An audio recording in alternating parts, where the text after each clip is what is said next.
Holidays are weeks. Many families have had presents piled up under their trees. But now, what do you do with that mountain of wrapping paper and ribbons? Yep, we've got the details. Okay, so this is from a recycling company out of California. Okay. All the same rules apply here. Wrapping paper, well, it depends. Plain paper is recyclable, but a recycling company out of California told USA Today that wrapping paper with glitter or a special coating like something metallic or velvety, that cannot be recycled. So same goes for gift bags, but of course you can reuse those. And what about the bows? You might think, can I recycle these? Well, not really, because they're made of plastic and paper and have glue that sticks to the gift. They can't go in the recycling bin, but you can always reuse them on future presents. There is no shame in that.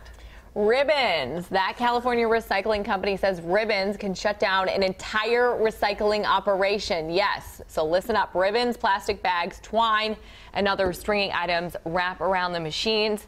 They compare it to hair wrapping around a roller brush. I hate on that. A vacuum cleaner, which is really annoying when that happens. It takes a lot of work to get it off. Jeez. Yep. Right. What about holiday cards? Because I don't know about you, but I've got them taped all over my refrigerator right now.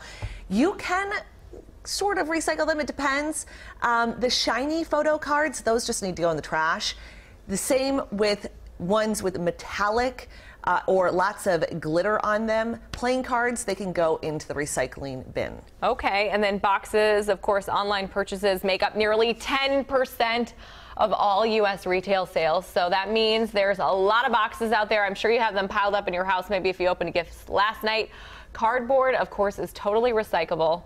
But companies ask you to break them down first so they are less bulky. And I know it can be annoying. I hate breaking down the boxes, but your recyclable people will definitely appreciate it.